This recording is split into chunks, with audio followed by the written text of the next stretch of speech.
En el centro mismo del infierno, Dante encuentra a un Satanás solo para siempre consigo mismo, consumido por las reflexiones de sus resentimientos pasados. El diablo abate sus alas con ímpetu, pero no logra alzar el vuelo, y sus 6 ojos derraman lágrimas sin cesar, resbalando por sus mejillas en un llanto eterno. Esta imagen se asemeja mucho al estado de nuestro mundo moderno, cuyos males avanzan imparables devorando todo a su paso. El espíritu de la modernidad no encuentra nada que lo sostenga. Hablamos de progreso, pero el futuro no parece albergar demasiada esperanza, y vivimos asomados al oscuro abismo de la soledad y la falta de sentido. ¿Cómo hemos llegado a esto? No es casualidad. Son las inevitables consecuencias de abandonar el idealismo de Platón y reemplazarlo por una despiadada filosofía materialista que nos despedaza como individuos y rompe los lazos de la comunidad humana. Ningún filósofo es más relevante para nuestro mundo contemporáneo que el viejo Platón, y en este vídeo vas a conocer por qué. Para ello vamos a basarnos en el fantástico libro The Platonic Tradition, del filósofo Peter Kreeft, autor de más de 100 obras y uno de los intelectuales que más ha influido en mi pensamiento filosófico y teológico.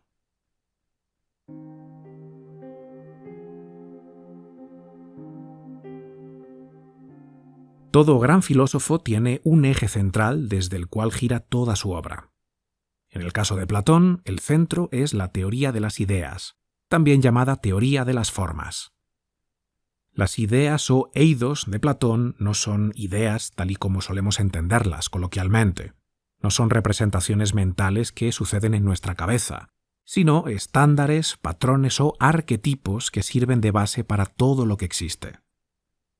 Fuera de nuestra caverna, como Platón expone en su famoso mito, hay una realidad metafísica de mayor trascendencia, y ahí se encuentran las ideas, que son las naturalezas eternamente reales e inmutables del mundo que habitamos. Es decir, las cosas visibles y concretas que podemos observar alrededor son en realidad imágenes de sus formas o esencias. Toda la materia que vemos aquí en nuestra caverna y todos los conceptos que surgen en la mente humana son sombras de cosas inmateriales, pero más reales. Carl Jung reconoció que su conceptualización de los arquetipos como modelos metafísicos de la realidad está influenciada por las ideas de Platón, y concuerda en que las cosas que llamamos reales se consideran solo copias o imágenes de estas ideas modelo, estos arquetipos. El mundo que habitamos, por lo tanto, no es la realidad última, sino una imagen de una verdad superior de la que todo emana y que cuenta con un logos, un orden interno, una esencia inteligible que podemos y debemos llegar a conocer. ¿Cómo? A través de la razón. La razón humana, según Platón, proviene también de ese mundo superior y está en contacto directo con las formas eternas. Así que por medio de la razón podemos penetrar en las ideas o formas y llegar al logos, la verdad suprema. Platón propone una cosmovisión totalmente contraria a la tendencia del pensamiento típicamente moderno. Nuestro proyecto moderno esencial es la conquista de la naturaleza a través de la tecnología, para lo cual necesitamos el reduccionismo. Pero Platón no pretende conquistar las cosas haciéndolas más pequeñas, sino que nos invita a dejarnos conquistar por algo más grande. Vivir nuestras vidas cotidianas sin perder de vista lo de abajo, familia, amigos, trabajo, pero siempre en armonía con la verdad de arriba, los principios superiores de los que todo emana. Hoy, en esta modernidad materialista, consideramos que lo que se puede tocar y medir, el mundo de las rocas, es objetivo y llamamos a eso real y verdadero. Lo mental, por el contrario, nos parece siempre subjetivo y, por lo tanto, sujeto a múltiples interpretaciones donde cada uno tiene su verdad. Y aunque no cabe duda de que por nuestra mente pueden pasar todo tipo de contenidos subjetivos y distorsionados en forma de pensamientos, Platón defiende que a través de la mente podemos llegar también a verdades metafísicamente objetivas. Los valores humanos son un claro ejemplo. aunque no son tangibles y materiales, y no podemos medirlos con las herramientas del método científico, son verdades objetivas. No podemos, como decía Nietzsche, convertirnos en superhombres que crean sus propios valores. Para Platón, los valores son objetivamente reales. No son un producto arbitrario y variable de la mente humana. Provienen de las ideas o formas y, por lo tanto, se trata de verdades inmutables.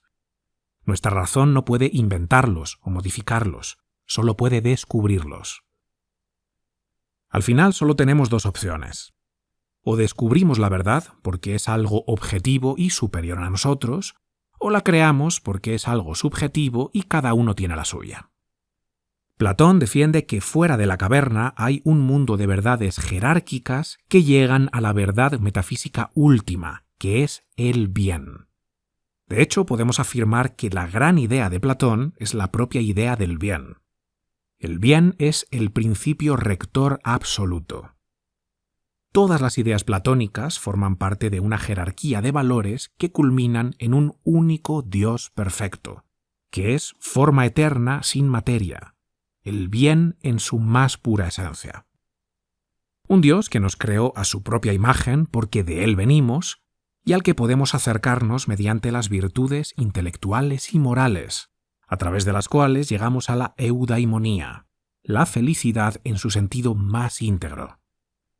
En contraste con la idea moderna de felicidad, donde todo lo que importa es la comodidad, el bienestar y la satisfacción de placeres, para Platón la verdadera felicidad es salir de la caverna, es decir, no identificarse demasiado con la materia, sino aspirar a vivir una vida alineada con el bien supremo, un ideal que está por encima de nosotros.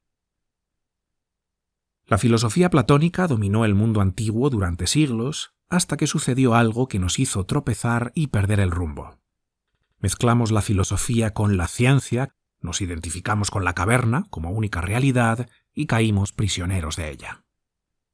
La caja de Pandora la abre un señor llamado Guillermo de Ockham, padre del nominalismo. ¿Qué es el nominalismo y por qué es tan destructivo? Porque postula que no hay nada universal y superior. No hay verdad suprema que conocer ni verdad suprema a la que aspirar. La caverna de la materia es todo lo que hay. Ni siquiera existe tal cosa como la naturaleza humana. No hay nada que nos una. Solo hay nomen, nombres, términos que usamos para designar realidades, pero que no nos muestran ninguna verdad acerca de esas realidades. No sabemos si Dios existe, pero en caso de que sí exista, es un Dios omnipotente pero irracional, así que podría hacer cualquier cosa. Como no hay ideas platónicas ni logos que las ordene, Dios podría hacer un círculo cuadrado. Podría hacer de un hombre un burro, o en términos más modernos, podría meter a un hombre en un cuerpo de mujer. ¿Por qué no? Dios, que es irracional, arbitrario y hasta caprichoso, hace este tipo de cosas, porque Dios tiene el poder de la voluntad, pero no el de la razón. ¿Cuál es la consecuencia más radical del nominalismo? El escepticismo, según el cual la certeza lógica es imposible. El mundo material tiene sus leyes, pero cuando se trata de lo mental, no hay tal cosa como leyes ni premisas universales. No hay ideas platónicas, con lo que no puede haber argumento deductivo válido. La razón no es fiable. De hecho, el intelecto es puramente pasivo, una tabula rasa que simplemente recibe datos del mundo material a través de los sentidos. El escéptico dice, es verdad que no hay verdad. Es cierto que no hay certeza. Es objetivamente cierto que la verdad no es objetiva. Es decir, el escéptico anuncia como una verdad universal que no hay verdades universales. Absurdo y contradictorio. No tiene ni pies ni cabeza. Sin embargo, este sinsentido, lejos de desvanecerse, se abrió paso cada vez con más fuerza en Occidente. Con el escepticismo llegó el reduccionismo y tras ello el materialismo, que son fabulosos para el desarrollo científico y tecnológico. El problema es que los científicos e ingenieros se salieron de sus límites y postularon la siguiente aberración. El propósito y fin último no solo de la ciencia, sino también de la filosofía y de la vida humana misma, es la conquista de la naturaleza. Claro que no hay mundo fuera de la caverna de la materia, pero es que además los humanos somos solamente rocas vivientes, máquinas biológicas con conciencia. ¿De dónde viene esa conciencia? No saben decirnos. Según parece, hemos alcanzado tal grado de complejidad material a través del ciego accidente de la selección natural que nos hemos vuelto inteligentes y conscientes, quién sabe. Y la conciencia, que surge aleatoriamente de la combinación de elementos de la tabla periódica sin que nadie pueda explicar cómo, nos llevó a imaginar que existe la verdad y que existe Dios. ¡Qué necedad! Hoy, gracias al materialismo, sabemos que todo eso no son más que cuentos de hadas, inventados por gente supersticiosa que no sabía nada del mundo. Pero ahora que hemos progresado, estamos completamente seguros de que todo es caverna y nada más. Y podemos reírnos burlonamente de la estupidez de aquellos hombres antiguos que inventaron a Dios. La estocada final la da el posmodernismo, que va un paso más allá en su locura y afirma que ni siquiera estamos construidos biológicamente, sino socialmente. Todo es pura construcción social, así que deberíamos de construirnos. No hay ninguna verdad suprema, todo es relativo y subjetivo, y deberíamos usar nuestra subjetividad para romper con todo orden establecido, porque el orden es poder que oprime, usado por quienes quieren imponer su verdad sobre tu verdad. Si no hay ideas platónicas, no hay esencias, y si no hay esencias, cosas como el género, la especie y la diferencia específica no son más que nuestras convenciones lingüísticas inventadas. El lenguaje no es más que relaciones arbitrarias entre palabras que sirven para etiquetar la realidad, pero no nos dicen nada acerca de la realidad. Nuestros pensamientos, palabras y acciones no significan nada, solo sirven para jugar al juego del poder. Porque la caverna es eso, un campo de batalla donde todos luchamos por hacernos con el poder. Toda relación humana es siempre un juego de poder donde unos oprimen y otros son oprimidos. Y si niegas esto, necesitas de construirte con urgencia, o de lo contrario no habrá progreso para nuestras sociedades. ¿A dónde nos conduce todo esto? A un progreso sin telos, sin propósito. Un progreso hacia ningún lugar en concreto que define perfectamente el momento actual, el posmodernismo nihilista. Estamos vivos, pero nada tiene valor, sentido ni propósito. Si la vida humana tiene algún significado y valor, es puramente arbitrario.